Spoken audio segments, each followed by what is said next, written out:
today. Milind Thate sir is a founder of Vyam Movement that works in Palghar and Nasik district of Maharashtra towards strengthening the Gram Sabha and for community mobilization to implement PESA, the Forest Rights Act, and Ethos and Economics Research Foundation in Nasik. He founded the TER, which stands for Tribal Ethos and Economics Research Foundation in Nasik. He is a principal investigator of the National Commission for Scheduled Tribes for assessment of PESA and FRA implementations in Maharashtra, Madhya Pradesh, Chhattisgarh, Rajasthan and Gujarat.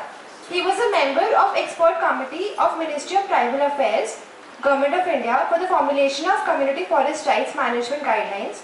Sir has also worked with scheduled tribes for the last 23 years. He has with his family lived in a remote tribal village for many years. His understanding of tribal issues is straight drawn from his living with the people. A very warm welcome to you, sir. Stage is all yours.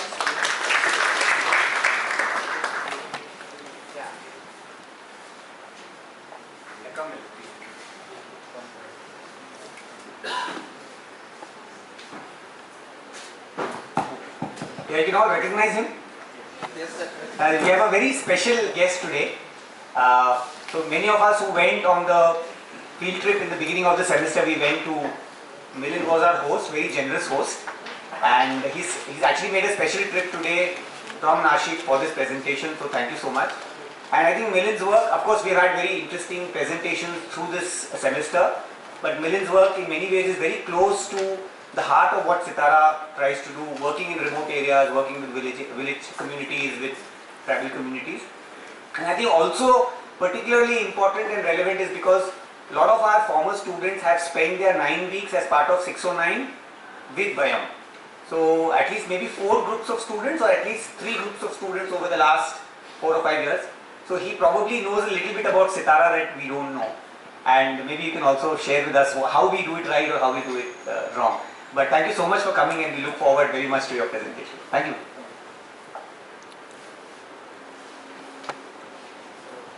Am I audible?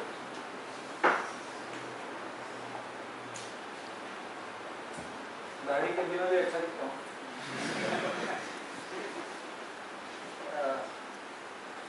So some of you have already heard a little about Vyam when we visited Vyapara and walked while it was not raining.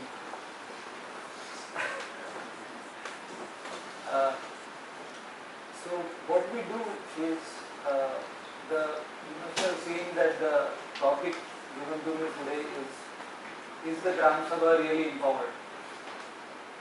So whatever I speak today, you should remember that I spoke about this topic. So I will switch straight to what I am good at. I will tell you some stories of some villages. One village you have already seen. This village Vangarpada is about 35 kilometers from the nearest town, Jawahar. And it has a Kacha road of about 1.5 kilometers to reach that pada. There is a Gram Panchayat named Dablon, which is bordering with the Union Territory of Dadra Nagar Haveli and our district, Palghar. There is a river that divides these two. And this is the last village. Dablon Gram Panchayat has about 7 villages. You must be knowing that each state has a Gram Panchayat Act. And each state defines how much population can make one Gram Panchayat. So whenever you go to any state which has a mountainous terrain or which has dispersed dwelling, that is, people don't live in one place in a big village of hundreds of houses. In all such areas you will find group Gram Panchayat, because one village is not enough to make a panchayat. So what the state conveniently does is it defines that this much of population is one Gram Panchayat. So this village Vangarpada belongs to Dablon Gram Panchayat. So Dablon Gram Panchayat has some villages which are quite bigger than Vangarpada.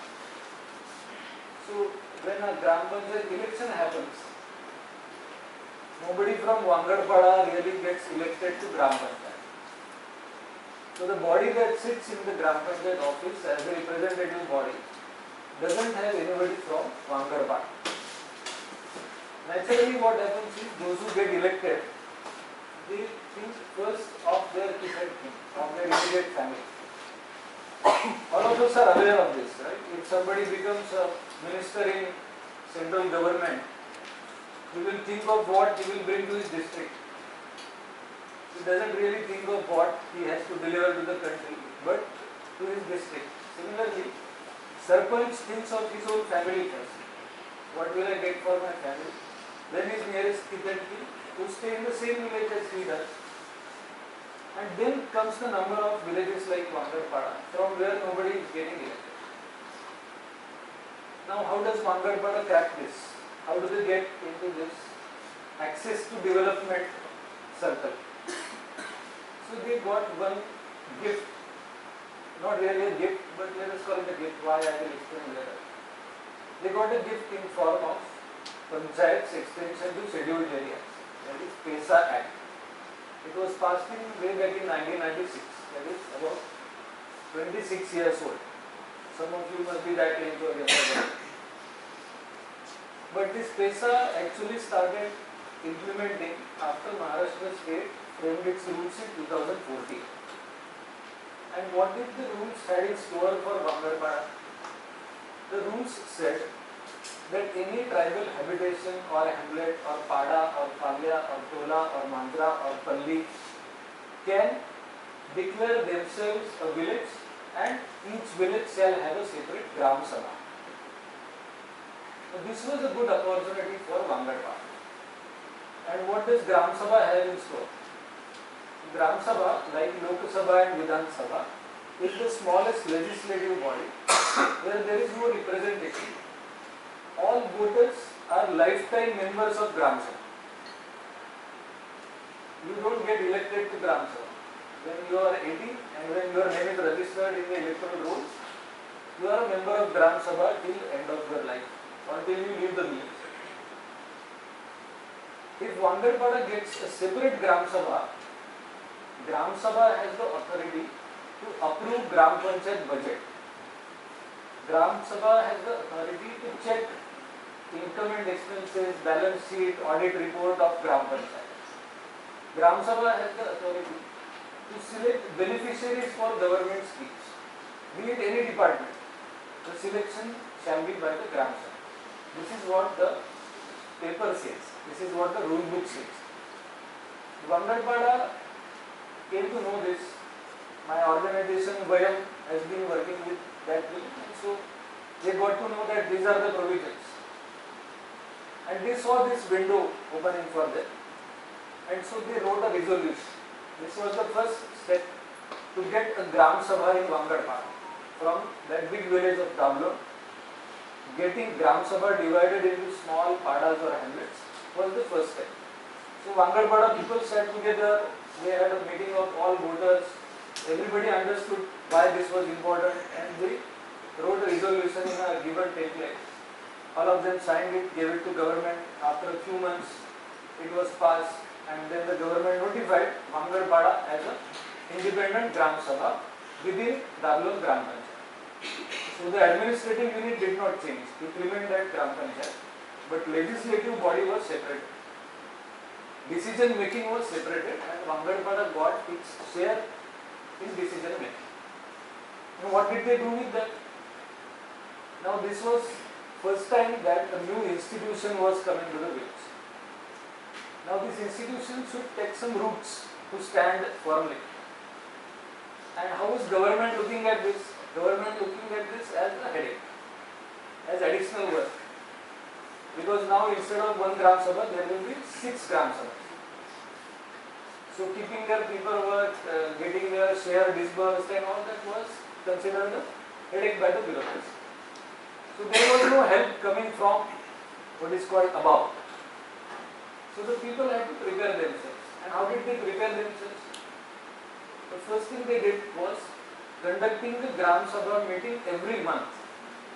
While the government was asking Gram Sabha meetings only 4 times a year. 4 बार करो तो भी बहुत हो गया. That is what the government attitude was. Not attitude, it is mentioned in the law that minimum 4 Gram Sabhas should be conducted. But Wangarpada people decided no, every month we will have a Gram Sabha. And how do we do this?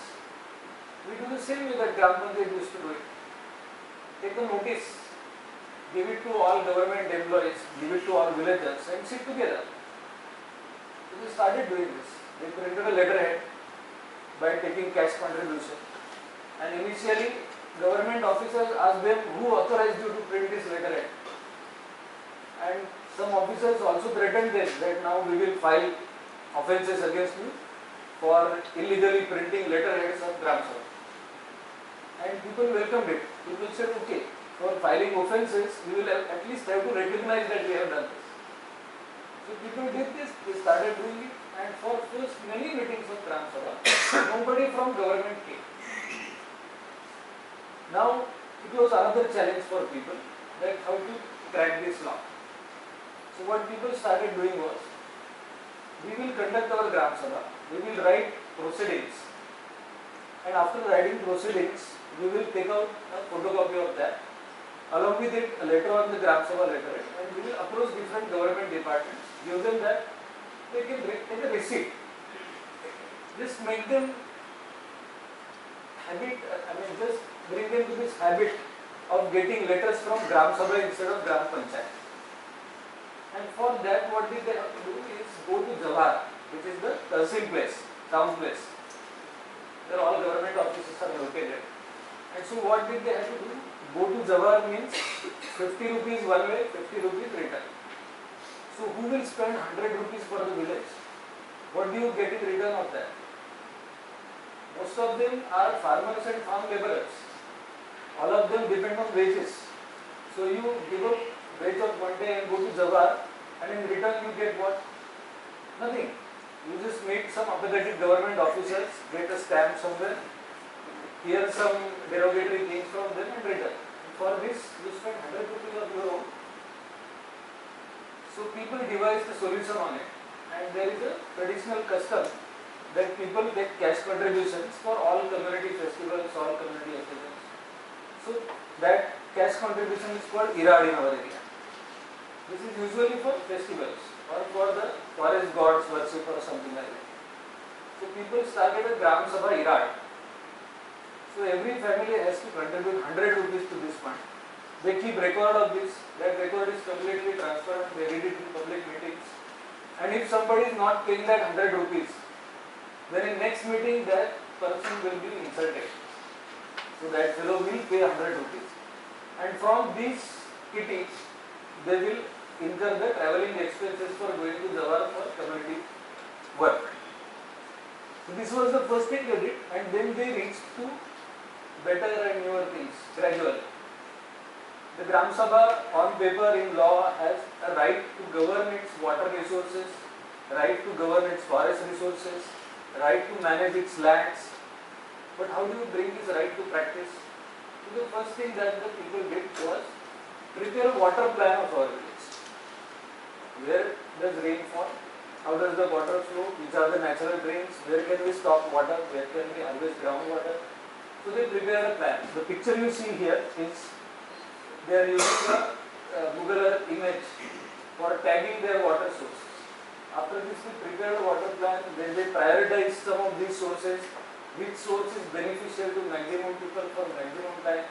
That was picked as the priority source for development. And then our organization helped them with some funds, some technology, and they gradually developed this. One more thing I would like to mention about this village is, you see this map, you can also see that somebody in that last corner there, a red t-shirt with glasses, ignore him, he is Sitaram fellow. So this village, after preparing water plan, we had Divisional Commissioner of Konkan Division of Revenue Department visit that village to understand how this Gram Sabha is functioning. When the Divisional Commissioner visited, and if you have ever seen this kind of scene, then मतलब वो राजा के साथ जैसे बाकी सब झुंड आ जाती है, वैसे Divisional Commissioner, if he is coming, then Collector comes, ZP CEO comes, all department heads come. So there will be a big caravan of many cars coming to that village. And no car climbing to that village because we picked it like that. So all of them had to walk, and then the villagers presented this map as their water plan, and they elaborated what they have already done and what we need from government.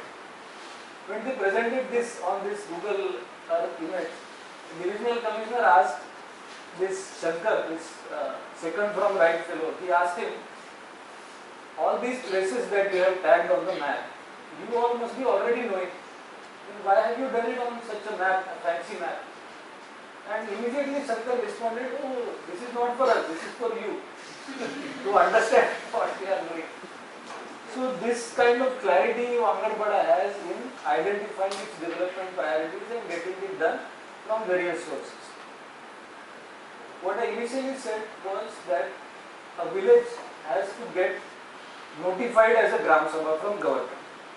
So Bokaratti village also did the same process as Angarpada. They wrote a resolution, gave it, and there were some technical issues in census records that the population of Bokaratti was counted in some other village, and so government was delaying notifying this village, and it took 2 years for government to notify Bokaratti.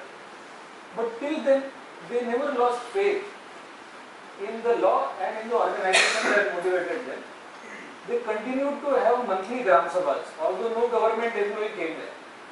They kept their proceedings, they kept their musters, they kept all records. And later on, of course, after 2 years, Bokaratti was notified. Government of Maharashtra gives some small fund to each such Gram Sabha. It is called TSP 5% fund. Tribal supply is a government allocation for tribal area. Of the total budget of TSP, 5% is transferred straight to these villages. This was notified by Governor of Maharashtra in 2016. Bokaratti got its first installment in 2020 after struggling these years. And while the amount was not coming to their bank account, they pursued the Gram Panchayat not to spend their money on any other village, but on works which their Gram Sabha proposes. So they held the Gram Panchayat under pressure, a bigger village under pressure, that these are our rights, this much share goes to our population, and so the other Gram Sabha and other Gram Panchayat should not decide what should be done for our development. Once it so happened that these people had gone to the BDO, Block Development Officer, and telling him that we have not got funds and they will be spent somewhere else, and there is some work that is being taken in the village which is not with our consent. And the BDO was trying to convince them that, see, but the work is good, it is for your benefit, it was Anganwadi repair and it is going to help your children. And people said, that's not the point. The point is, we are the decision making authority, and whatever our development is, we will define, we will decide, and then you give your contribution to that.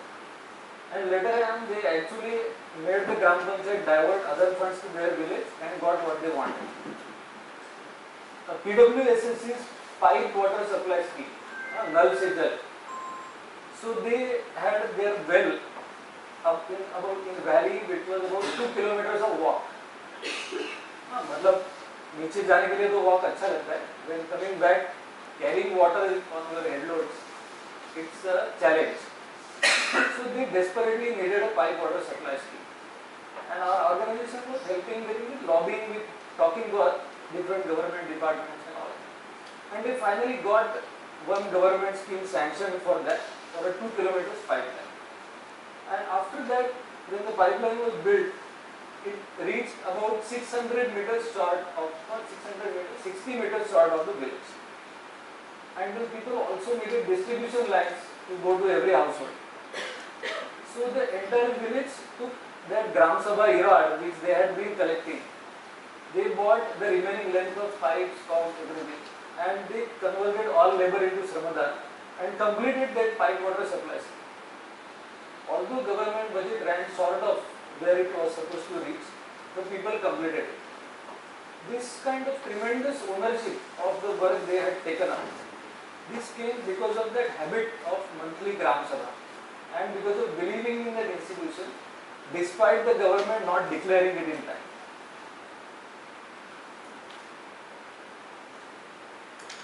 This village, I am showing this picture of these two women. They are working on Narega work as laborers. and both of them have been Gram Sabha presidents.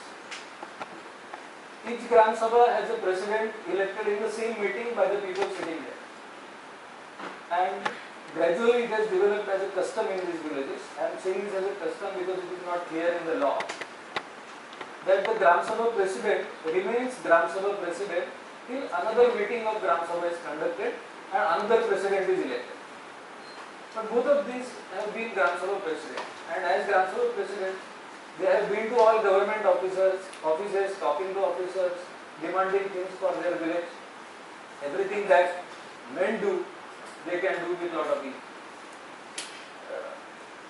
This village, when we elected committees, now Gram Sabha has some committees. There is one Daru Niyantran Samiti, Bazar Niyantran Samiti, there is one Natural Resource Management Committee. So all these committees are supposed to be elected by the Gram Sabha. What happened in this village, and it is quite common to other villages also, they formed the committees, not elect. There was no division of votes. This was done by consensus. This was done by talking to all members beforehand and convincing everybody to be in some committee in some way.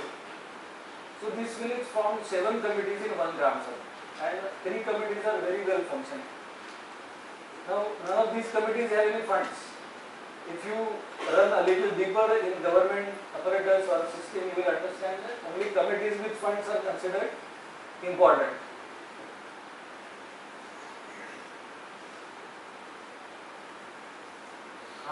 Here too you have to ignore 2 people. That Priyanka in red there and Swapnil in Gamcha. So Devisapada, this village's journey with our organization began with the women coming together. And the women decided that they needed a Gram Sabha in the village, a separate Gram Sabha. They decided this in summer when most of the men had migrated away from the village in search of work. So the women said, no, we will do this, we will carry out all processes. So they had the requisite quorum attending, they had the form entirely written, they had everybody signing it, had a very good meeting, and they passed the proposal. When they returned in the beginning of monsoon, they were, in a way, they received this as a surprise that our village is already declared a Gram Sabha. One more thing about this village is they have, Swapnil, how much is their area of community forest? 700 hectares. So they have claimed the community forest resource of 700 hectares. They have documented all the biodiversity in that. And now what they are doing is, they are not allowing any fresh encroachments on the forest land. Because now the forest belongs to the village. So Sarkar ka hai, kisko padi hai, that has changed. It belongs to the community is protected. So they are saving it from that. They also have a water plan, you say, just as I said, development sector. When we go for interventions in people's lives, what we don't understand is people have a different logic behind their needs. It is not illogical, it is differently logical. So if you see that, you can understand why Devisapada needed a community hall. Because the community needs a good place for all to sit together and decide community matters. So from their TSP 5% fund, they built a nice community hall. There too, the budget ran sort of it, and the people contributed and they completed the hall.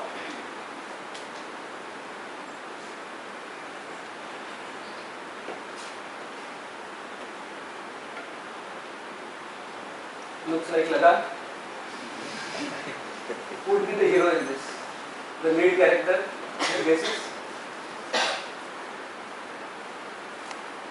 She is in the corner with the kid.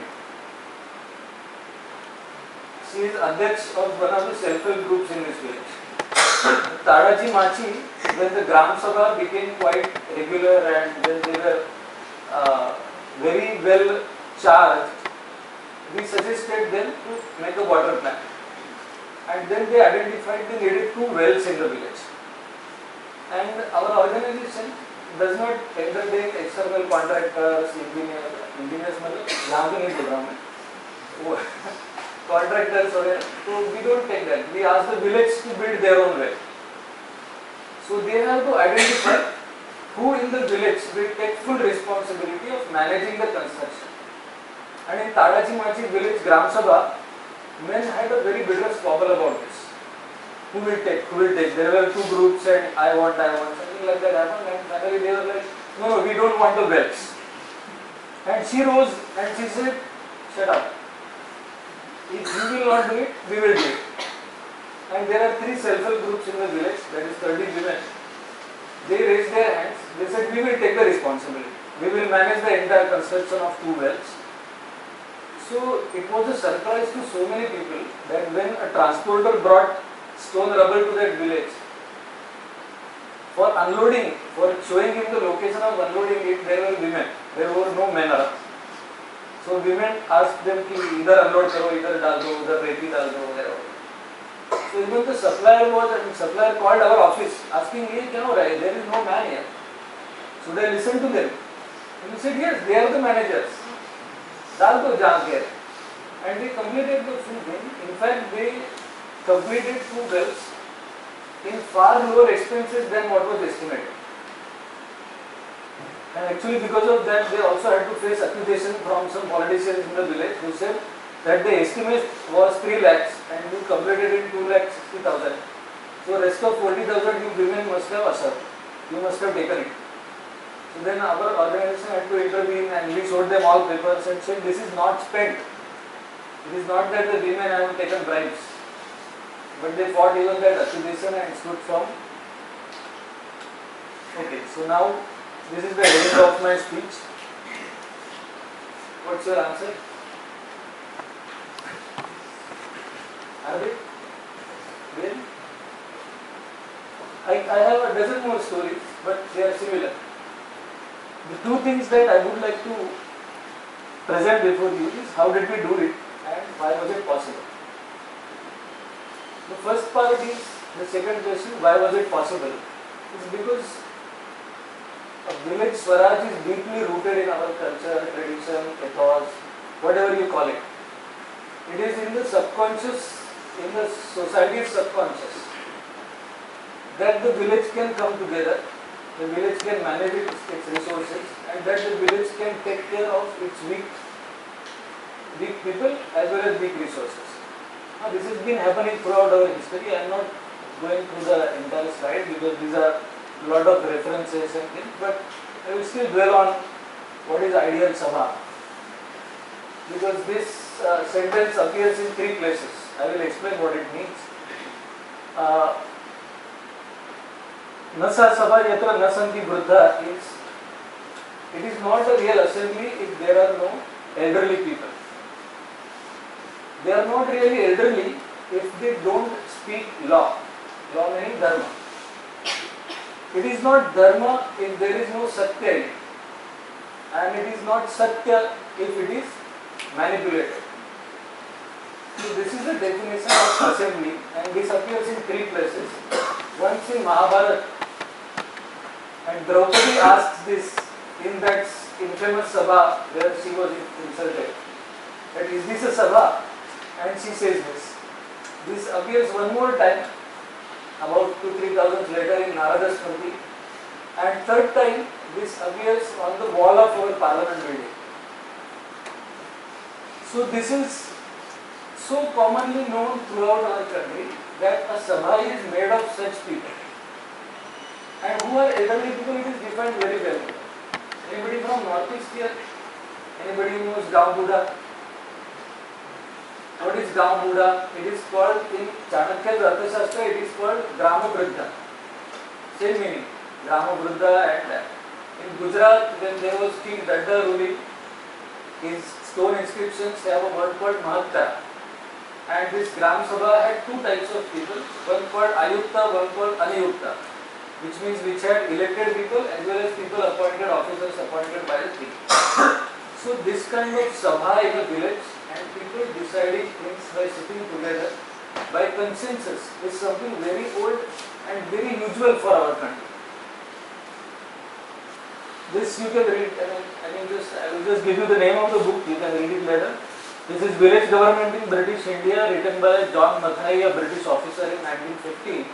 and I am quoting here from the prologue of that book written by Professor Sidney Webb of London School of Economics. The point he makes here is, he says that in West what we understand by democracy is ballot and rule of majority, and what Indian village shows us is something better than that, which is government by consent, by mutual trust between people. This still survives in our villages,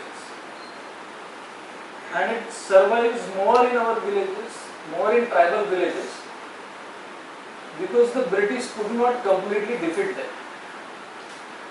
You might have heard that the areas in northeast were called excluded areas by British administration, and other tribal areas like the one we have been in Doyapada, in my village where we visited, that area as well as a lot of area in central India on both sides of Narmada was called partially excluded area. And why was it so? Because British could not completely defeat these people. So British devised these ideas. Instead of calling undefeated, they call it excluded. And they decided that regular British administration will not enter these areas. The government will not extend its powers to these areas. And that's why these traditions of village self-rule, of having the Sabha in the village, taking care of people's needs, survived in all tribal areas. And now we can learn from them how to function.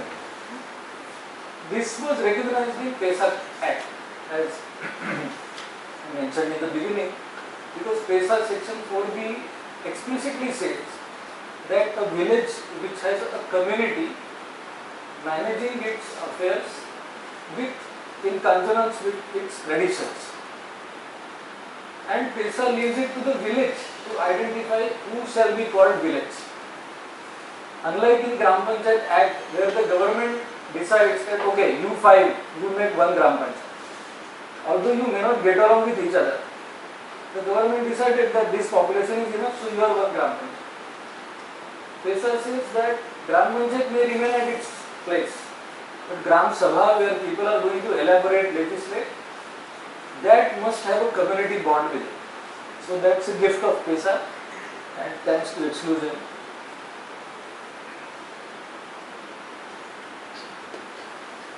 This is quite easy to understand, I guess.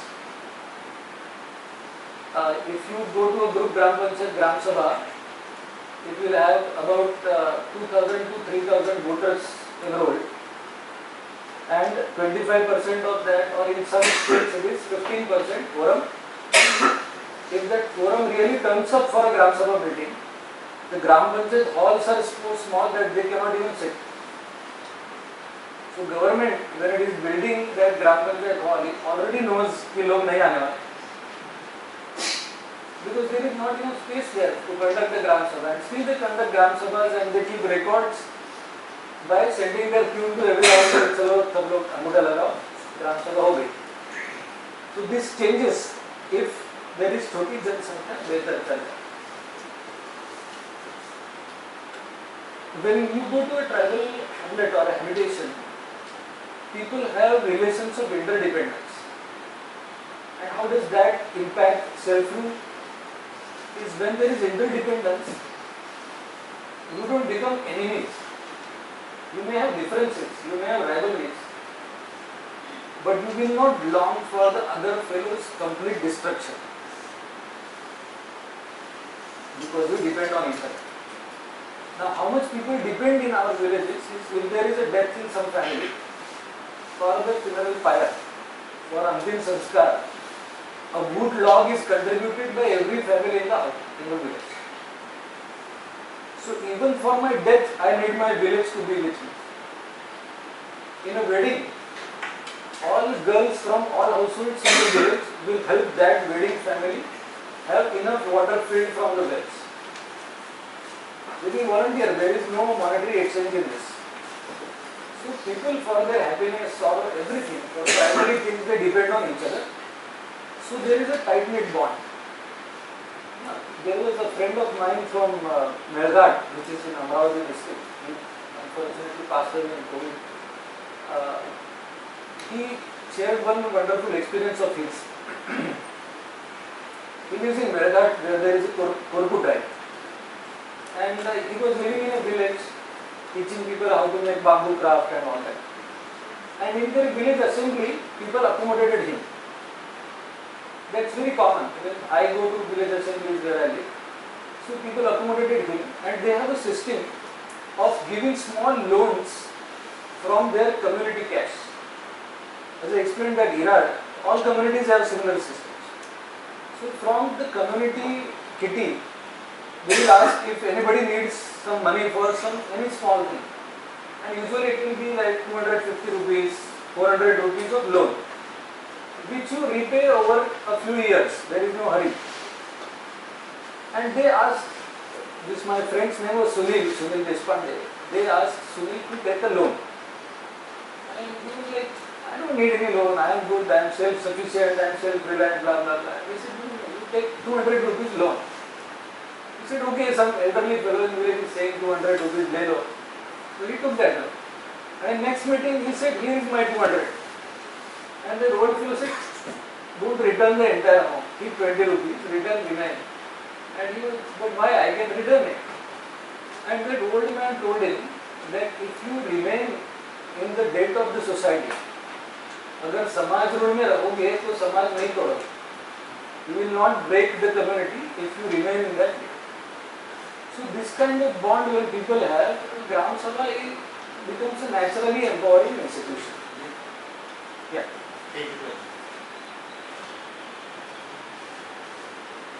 Next, another question I think was why this was possible is because the village already had the potential.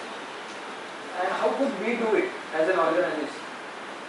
The first thing is by living with people.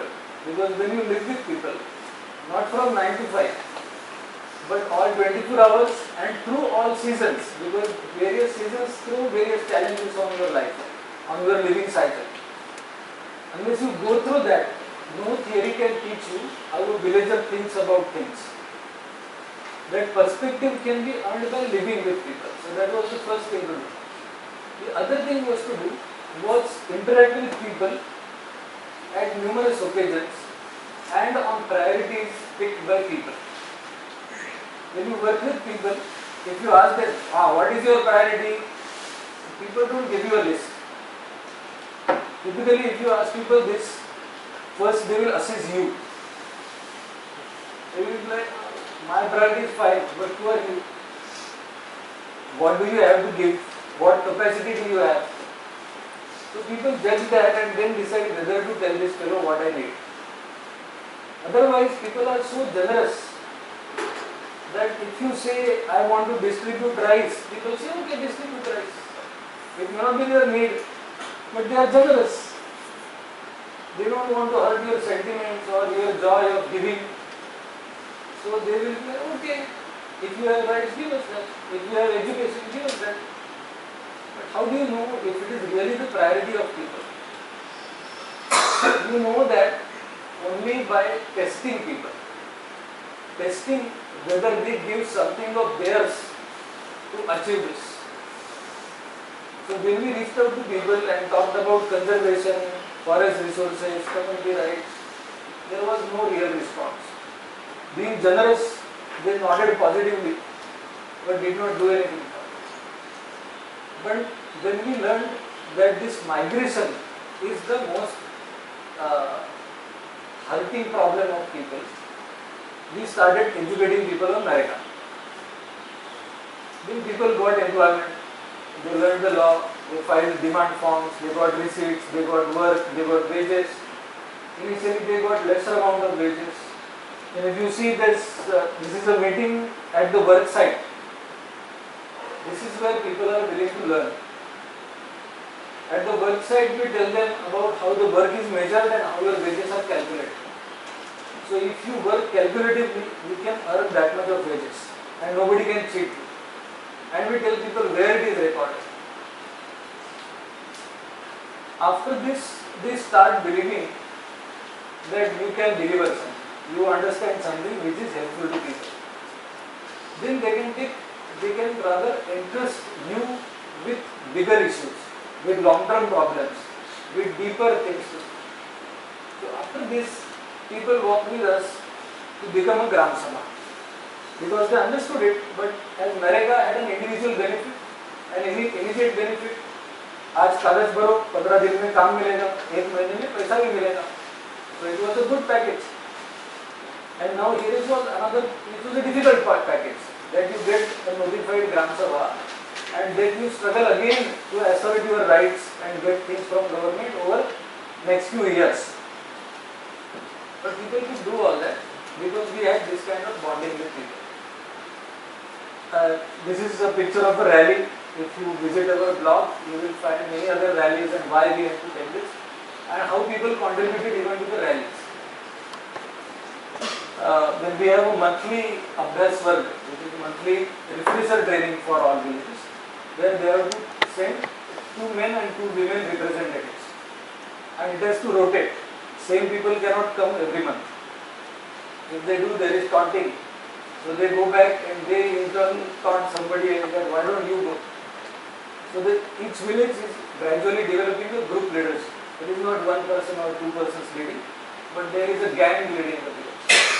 That makes it more sustainable.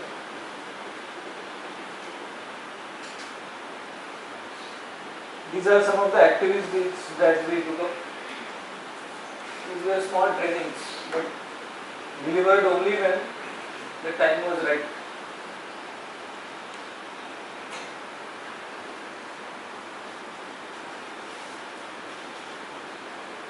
So this is the bigger picture.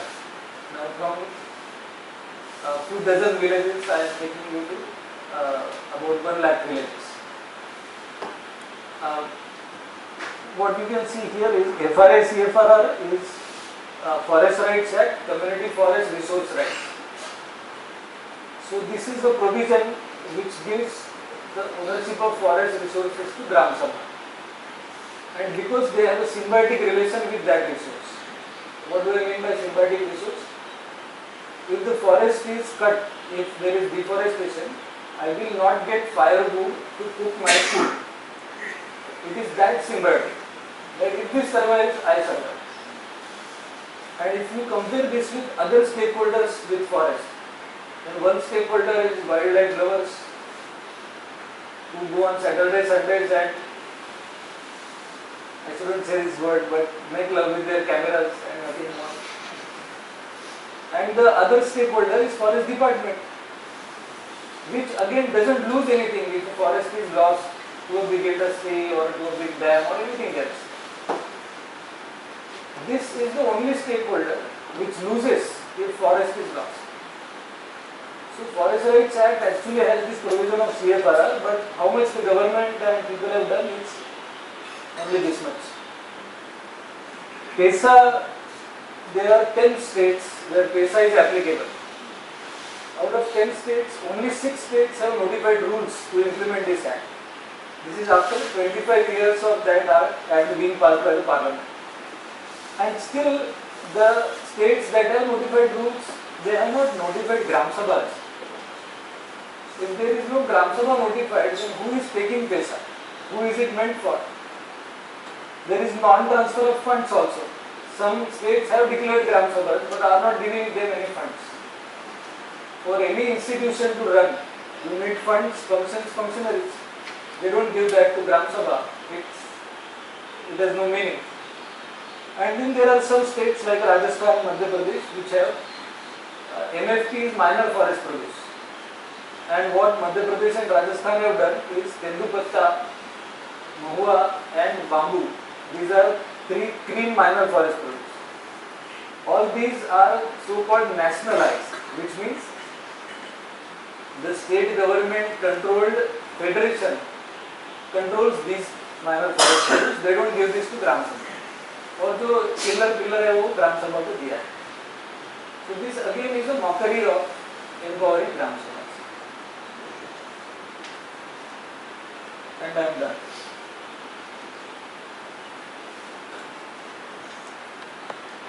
Sometimes people ask us, when you speak of empowering villages, Gram Sabhas, that is decentralizing democracy. And can decentralization work in this era of globalization, of data-driven world?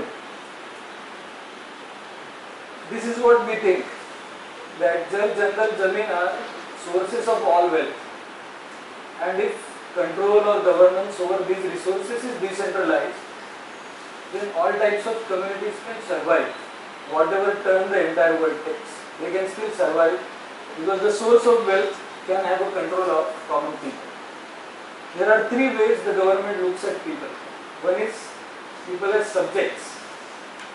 The other is people as customers.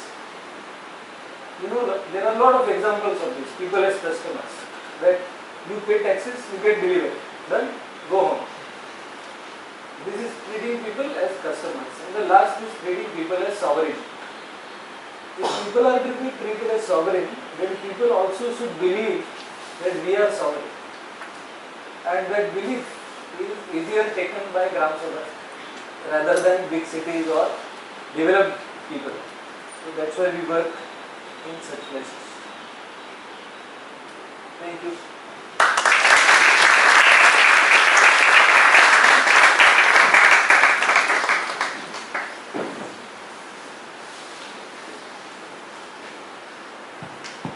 Yeah, thank you, Milind. It's an absolutely fascinating presentation and one of the most, I think, insightful and touching presentation and inspiring presentation. Thank you so much. Now we'll open it up for questions. And to be honest, one is like feeling the wonderful presentation. I'm Omkar Bua. I'm a PhD student at Sitara. So my question is, you mentioned a lot about officers or bureaucrats, BDO, and someone like a divisional commissioner. I'm just surprised. What was the role throughout this process of MPs or MLAs? There are some elected people at a upper level like ZP members or Panchayat Samiti members. What was their response? What was their reactions? What was their roles in all? Because ultimately these villages are a part of their constituency kind of thing. So I'm just curious about that. It's a really good and a new question for me. Well, these MPs, MLAs, this I think is a completely different ecosystem. The way they get elected, the way they remain in power, and the way they face their constituency again, it's like a completely different planet. And even the common people's behavior towards them is different. Now, very specifically, in Forest Rights Act, there is a district level committee where there are 3 tribal representatives, elected representatives in that committee. And there is also subdivisional level committee, again there are 3 representatives.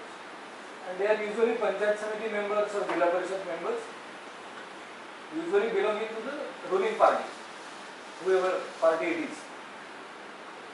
And they absolutely do nothing about getting people's rights recognized. And they don't even sit for committee meetings. They go to the presiding officer and they say, "Saab, kidhar set karna hai?" So they will sign, have a tea with that officer, and then ask the officer for some other works which their nephew might want to take. So, I mean, we have even asked people, like, why don't you go to that elected representative who sits in that committee and blindly signs on these titles of your land? Why don't you go and get out that film? But people are so disillusioned with that when we tell people like, oh, usse kya hone wala hai? We will go separately, we will go straight to the officer. So, it's a different ballgame. They are nowhere in the picture. It's unfortunate. And the other part, of course, with this specifically, is they stand to lose in this game. If people are empowered, if Gram Sabha is empowered, if people are alert, if people are conscious, how shall they run their shops? So they, in a way, resist this. They cannot do it publicly because that will look anti-democratic, anti-people. Even we have faced accusations. But it is like coming from some other quarter, which is an unexpected thing, not related to the work, because they cannot criticize the work. but they don't want this to go ahead. So they will point to caste of my caste or somebody else's caste from my team or something like that. Because I have examples of villages where the people are so alert that in election campaign they negotiate with the candidates. They tell the candidates that now you are coming to offer this and that. You do this work and this full vote bank is yours. So it is they are playing in that election game like this. But people are learning how to play with these people. Yeah. Anybody else? I think there's a problem with the. So, hello, hi. My name is Hari Prasad. I am a PhD student at Sitara. So, there are a couple of questions based on your presentation. So, one was that what are the decisions they can make? For example, so this Gadgil committee report we know, so that was finally to discuss about whether the local panchayat or the sabhas can make decisions on the environment. So whether if there is a big company coming up in their area, can they make decision that or that goes in the Gram Panchayat level only or Gram Sabha can take it.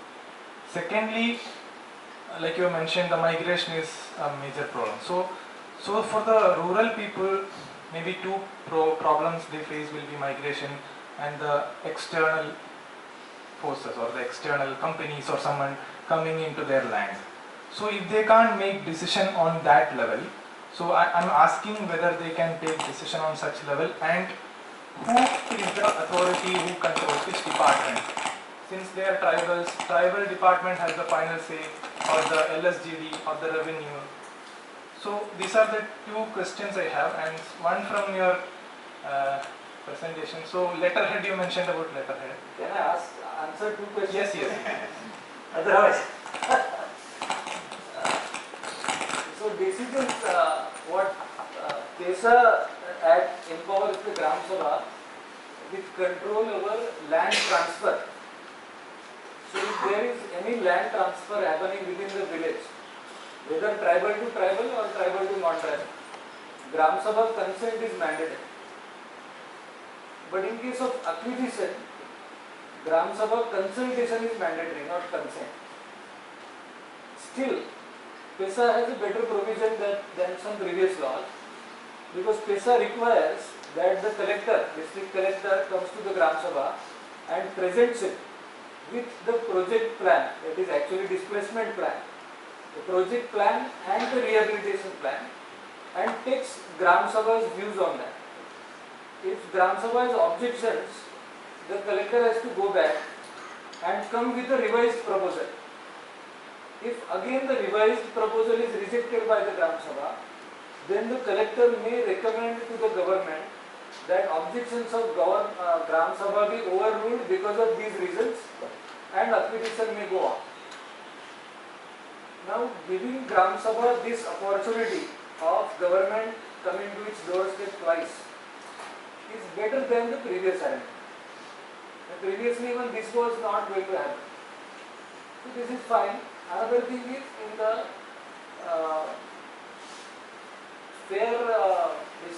new Land Acquisition Act, right to fair compensation and transparency in land rehabilitation and resettlement. In that Act of 2013, there is section 41 and 42 for scheduled areas, which says that there should be no land acquisition in scheduled area unless it is a last resort. And time and again people have gone to courts asking government to prove that it was last resort acquiring land in scheduled area. In all places government has taken the land for it. And there are some cases in non-scheduled areas where the government was forced to return the land. Niyamgiri is quite a famous case where the people could retain their funds. So PESA and FRA both provide opportunities for people to resist unwanted acquisition. But there are also places where people want rehabilitation if it is a good package. And there are some cases in Chandrapur of Maharashtra where there was a very good rehabilitation of people from forest for converting it to some national park or something like that. but the people were really rehabilitated very well. If that happens, it is fine. But for that to happen, people need a bargaining leverage. People need a platform to stand on against the government. And that space, I think PESA, FIA as well as this LARR, they provide this space. Ultimately, they have accepted since British times that the principle of eminent domain, that is all government belongs to government, His Majesty. This was not Indian tradition. In Indian books you find, in Arthashastra also, in some Smritis also you find that land belongs to the tiller and the king only has the right to tax the land as per its produce, that's all. But we have given it up. So if government belongs, land belongs to government, government can take it this way or that way. Yeah, third question. Second was towards which department is the Which department will be under PESA Act? What is the hierarchy of the departments? Since it's a tribal land, tribal department is the major. No, land matters will remain with revenue department. It was recommended by Bhuria Commission in 2004 that all tribal related matters should be with Ministry of Tribal Affairs. But no government has accepted this recommendation. Anybody else? Okay. आप शुरू करो। Thank you.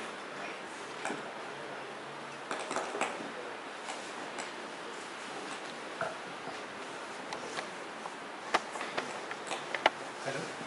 Hi Milinji, my name is Shashank. I am a PhD student at Sitara. So my question draws on the aspect of migration you spoke about. So Palghar and Jawahar, their proximity to Vasai and Mumbai gives the youth from Jawahar a very good opportunity to earn daily wage at a rate which is among the highest in India.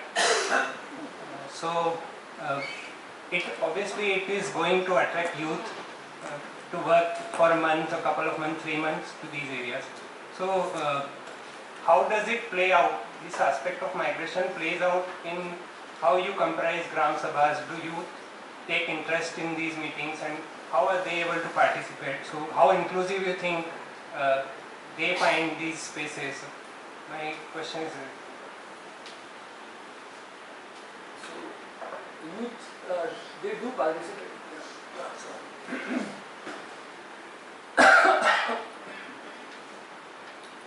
When they migrate, and usually there will be a division of work within the family, where the high earning work will be taken up by the strongest male in the family. So youth naturally will migrate for longer periods and for higher wages. And higher wages also mean a lot of drudgery. It's not easy work that gets you more money. But if they have that opportunity to earn better, they should migrate. And that migration should be improved. But on the other side, the question you raised is about Gram Sabha and youth participating in that. So whenever the youth is back to the village, they do participate very well in the Gram Sabha because they have not entirely lost that village fabric. If they migrate permanently, then they will lose that fabric. Because what will make Gram Sabha survive is the internal bonding of people. Law only gives you an enabling environment. Law does not force it on you to be together and be an active Gram Sabha. So, to the extent until the times people remain interdependent, the Gram Sabha will be strong. And the youth also being a part of the community, they, even in their subconscious, unconscious, they have that interdependence notion. So they do contribute. And what we have seen in lockdown, specifically in the first wave of lockdown, is huge participation of youth in village affairs, in Shramadhan, other voluntary efforts for village improvement. Youth were leading because in that phase nobody was out of the village. Everybody was there. And it was summer time, so there was no farming chores. So that is great. Yeah. starting the Q&A session, Pankaj sir said first year. Okay, sorry. My name is Priyank. I am PhD student at Center for Policy Studies. So Pankaj sir said first year students, second year students, and then PhD. So here also that all time space only PhDs don't eat up. A moderator was needed. So somewhere when you say decentralization equal to democratization, so the sort of Gram Sabha or all these kind of spaces are possible because there is state. There is a state which has made those kind of laws and such provisions that these spaces are possible. So you need a moderator so that someone who is weak, their voice, I'm not saying first year, second year are weak, but kind of in this context, their voice doesn't get lost or it gets that space. So I would want you to share stories where you got support from the state in doing what you were doing. So that is question one. Second, related to that is also the stories that जैसे गांव के लोग कोई सीधे तो है नहीं, तो आप जो पूरी कहानी बता रहे थे उसमें तो ऐसा लग रहा था कि मतलब वो इतने अच्छे लोग हैं कि बिल्कुल sorry so the village people are not also sort of अब एक तो idiom हिंदी का आएगा वहाँ पे कि दूध के दूल्हे नहीं है वो, है ना? So they have their interests, self-interest, their motivations, etc. So in your story, it all sort of seemed like so smooth that these people were sitting there to form the Gram Sabha. So you just went there and you said and they formed. So what was those sort of, what are those narratives where kind of this complexity came out which is there in the villages? I mean, it's not just for nothing that Dr. Ambedkar said that villages are den of etc. etc. etc. So these two questions.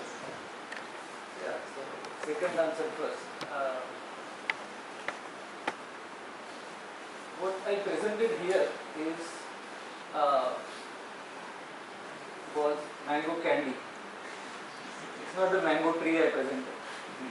And as you rightly pointed, gutli bhi rahega usme, and then you have to climb the tree and take all these efforts. And all that story is there behind this study. This awareness of Narega, this we did in 180 villages last year, and the number has been rising for last many years. But if you ask me how many are active Gram Sabha villages now, it is only 25. So out of 180, 25 villages graduated to this level where they could conduct a good Gram Sabha through self-motivation. So you can imagine what the bigger number is doing. Either they don't have enough mobilization, or they don't have enough realization, or they don't really care. This is not important. It is their choice. So the way our organization works is this, that you make the choice. If you don't come with us, fine, you go your way. So some villages respond to some activities with us. And this Gram Sabha activity, which is deeper, difficult, which requires community action, which requires thinking about others, it is only 25 out of 180. The number will gradually rise, but it will not go to 180. So that was the second thing you asked. बाकी सबका क्या होता है? Yeah, तो सबको everybody doesn't respond. There have been villages from where we walked out, where people told us that you are not required. We said fine. So where people told us like that, it meant that the leadership of that village did not see anything positive in this, or they had other plans, which is fine. What was your first question about that PhD first year? Dadagiri. So arbitrator. Right. So the state has to play that role of arbitrator.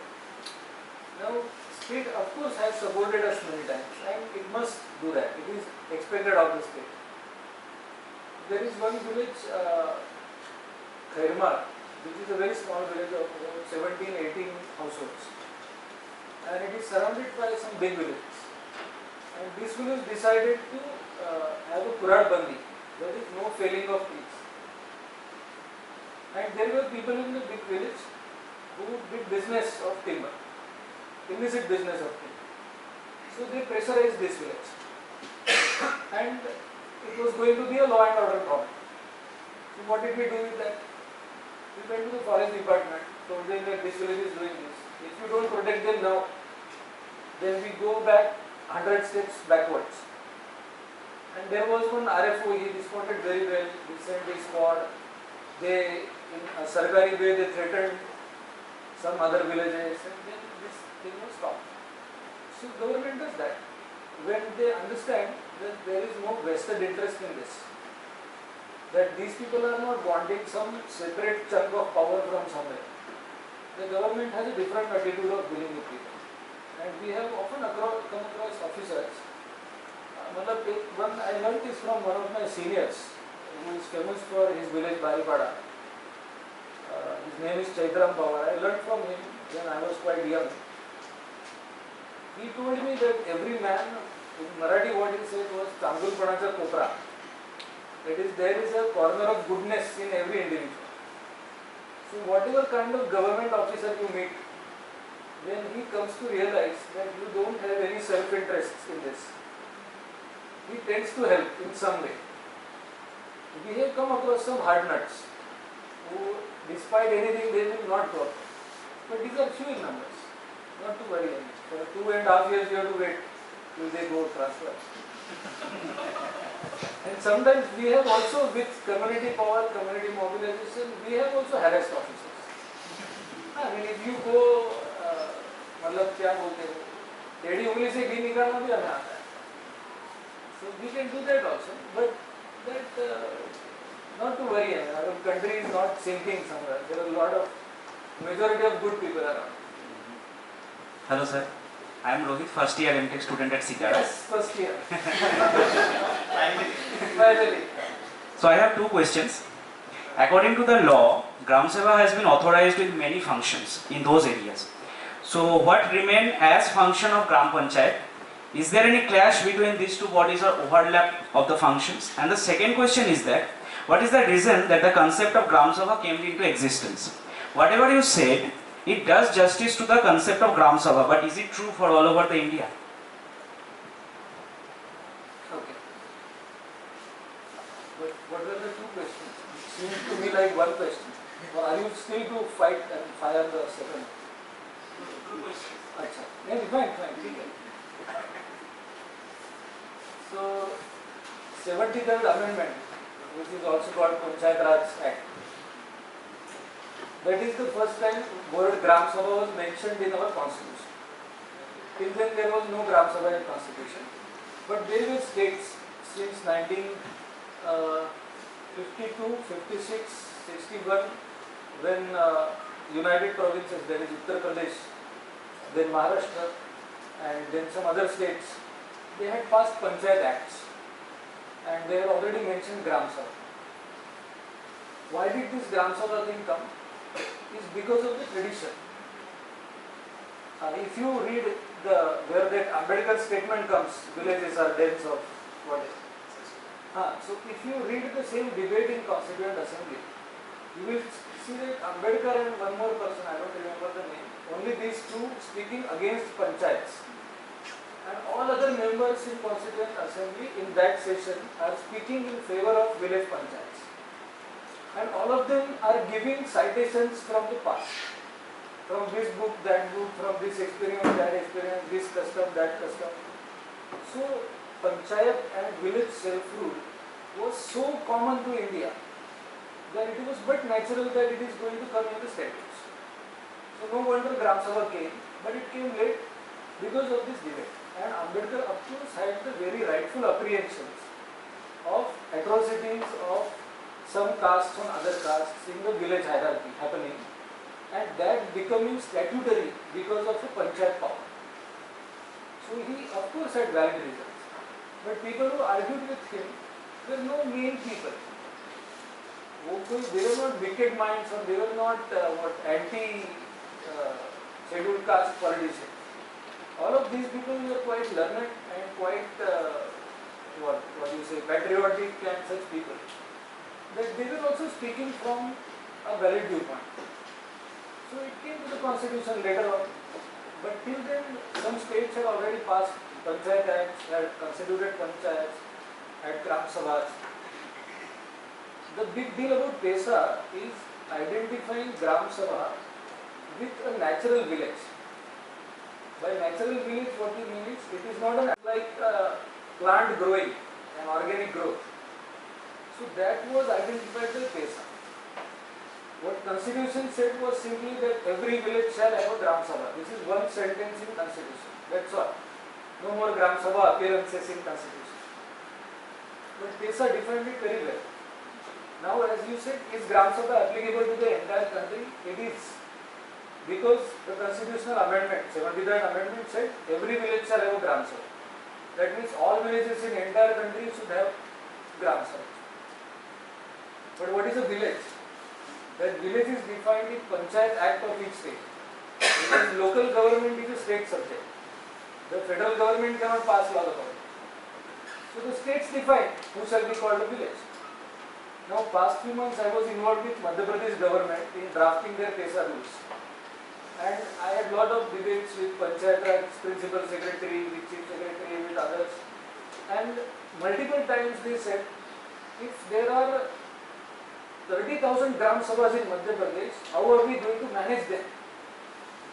So their idea is them managing the body. And here what we are saying is, you don't have to manage Gram Sabhas, they will manage themselves. This is new to the bureaucracy. So they resist this. And they define a village as per the population norms. Then the intrinsic power of village does not confluence with this. वो उधर रह जाएगा ये इधर रह जाएगा. अभी एक किस्सा आपको बताता हूँ. I was in Rajasthan assessing PESA implementation in that state. And they have a very elaborate provision about peace committees in village. And the government also took a big drive, a campaign, सब जगह शांति समिति बना. So all villages have peace committees elected, formed on paper. Their training was conducted again on paper. But when I visited some villages and I asked common people in that village, who are the members of your peace committee? They don't know. And then I said, okay, so if there is some internal dispute in your village, how do you settle? And they narrated their traditional system. They said, we sit together, men, women, everybody sits together in a tribal village. There is no problem with women joining. So they sit together. They sit together and they mediate. They don't adjudicate. They don't pass judgments. They mediate. Between the two sides, they try to strike a dialogue balance and then a mutually acceptable solution they come up with. So he explained that older man, he explained me this process. कि हमारे गांव में ऐसा ऐसा करते हैं. So that peace committee is there on paper. Nobody knows who is elected in that. But the village is having its own peace committee. They don't call it peace committee. They call it jajam, which is in their language. Jajam is carpet. So when somebody wants conflict resolution assembly, he will put a jajam and invite people. So that assembly is called jajam. So they have jajam in place, they have peace committee on paper. Now these two did not come together because the government did not accept this as a village. They said, 3,000 population होगा कोई village होगा. That is where we are missing. ताली नहीं बज रहा है, ऐसा हो रहा है. ताली बजेगा तो both sides will benefit.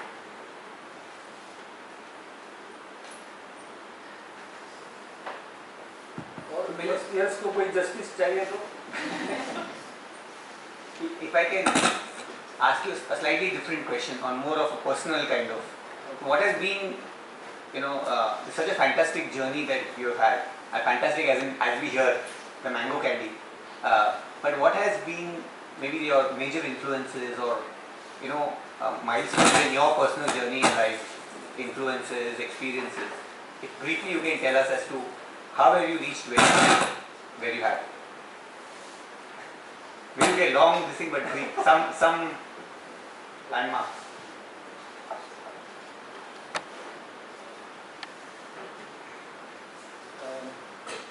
I was a journalist in Mumbai, and in my times, that is in 1996, journalism used to mean political journalism.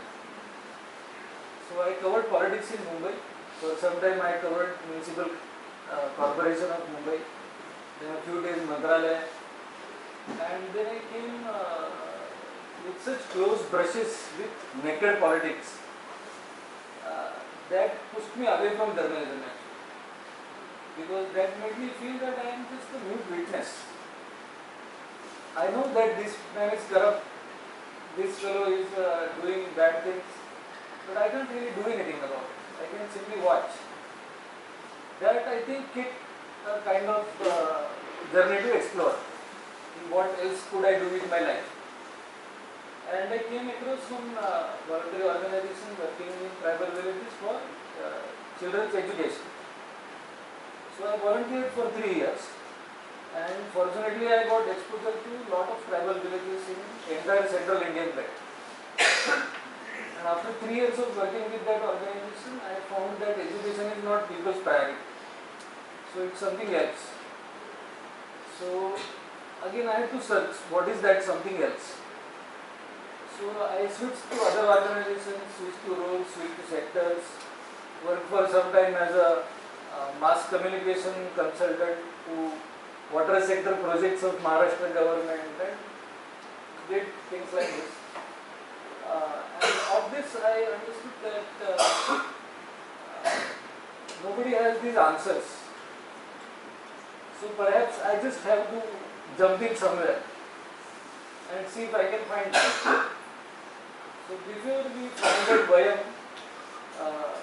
I took up staying with some villages. I took a part-time job where I requested for 1 week break every week. And that 1 week I used to spend in one village, a tribal village, where I had, as Pankaj was saying, what influences you had. So I had seen Anna Hazare's work, I had seen Popatrao Pawar's work, and some other such ideal village empowerment models.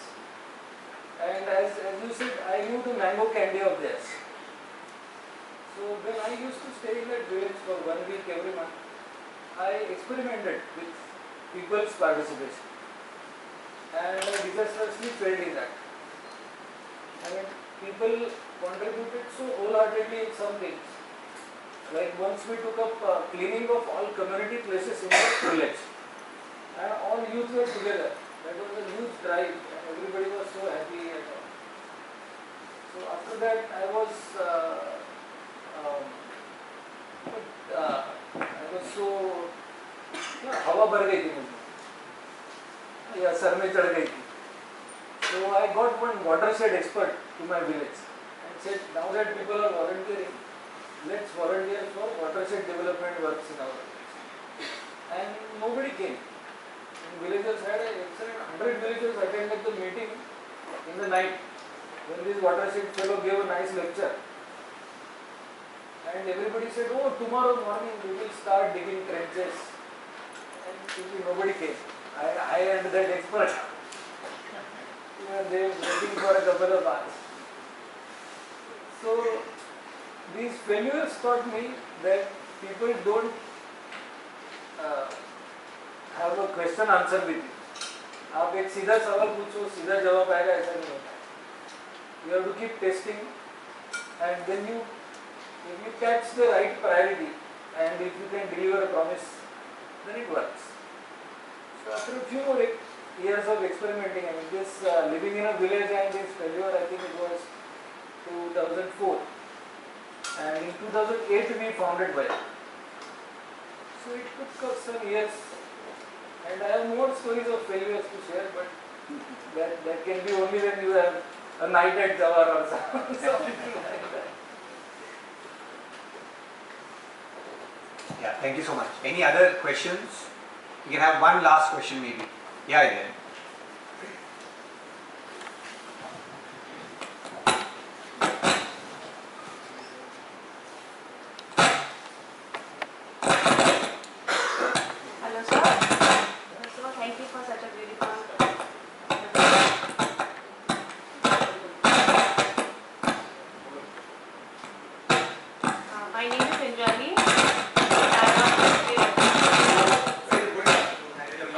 Jalpaiguri में train रुक जाती है. So my question is,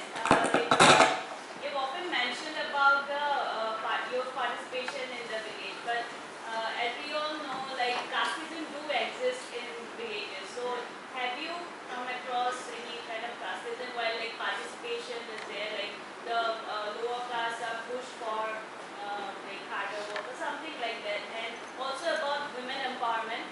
So how is the response from everyone? Like do the males feel that the like women taking the leading role is affecting the male in the village or any such kind of things? Because as far we have known that these kind of things, gender discrimination and casteism do exist in Indian villages. So what have you faced in these things? I have spent most of my time in tribal villages, where there is this caste system is not existing more. Of course, there are differences between tribes, and they also have notions of higher tribe and lower tribe. So it's not that they treat each other equally or something like that. There is no system as such. There are differences but no system. So this type of that typical caste domination or other caste and all that I didn't have to face. That doesn't exist fortunately in our village. But what I explained briefly here, however, similar things can be done in caste villages also. There is one village, Pasgav, in Chandrapur district of Maharashtra, where there are 22 communities in the village, some castes and some tribes. But that village too has a very good Gram Sabha, and they have a huge Tendupatta market income and all that management, community forest resource management, they are doing very well. A village having so many of different castes and communities together. So it can happen in caste village also. Although I don't have a direct experience of working in such villages, it has happened. There are examples. Are they like working harmonious in harmony with each other? Harmony typically comes out of interdependence. If you check whether the communities are interdependent, if they are, then they will work harmoniously. And then you will also find that within the same caste, people can be dire enemies of each other. It is not caste alone that drives hostility. It could be between brothers. But this whole thing is about interdependence. If it exists, then they are bound to work harmoniously. That can work. And yeah, in case of women also, almost all tribal belts of the country, I haven't been to all, but certainly I can speak for central India and some western Indian tribal belts. Women traditionally have been enjoying some rights. A woman's word is required in certain matters, and not just family matters, also in community matters. So that has been in tribal tradition. So it's not difficult to get women's participation. But in other places also, in non-tribal villages also, there would be some domains where women can freely participate or lead. It can be studied, it can be brought out. How do they function in that particular domain? It is what I have learned in my villages and what I have seen in the old books of our country. Our country has always divided a state domain and a society domain. So in society domain there are different things which are unrecorded, but they exist. So there could be spaces even in non-tribal communities where women have certain position of what we may call power. That has to be explored. I don't have an experience of non-tribal places. Okay. So can we give a big round of applause?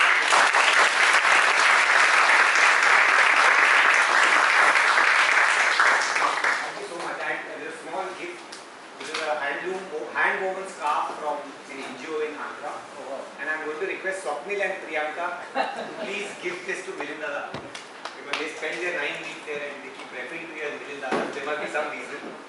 So come, please come.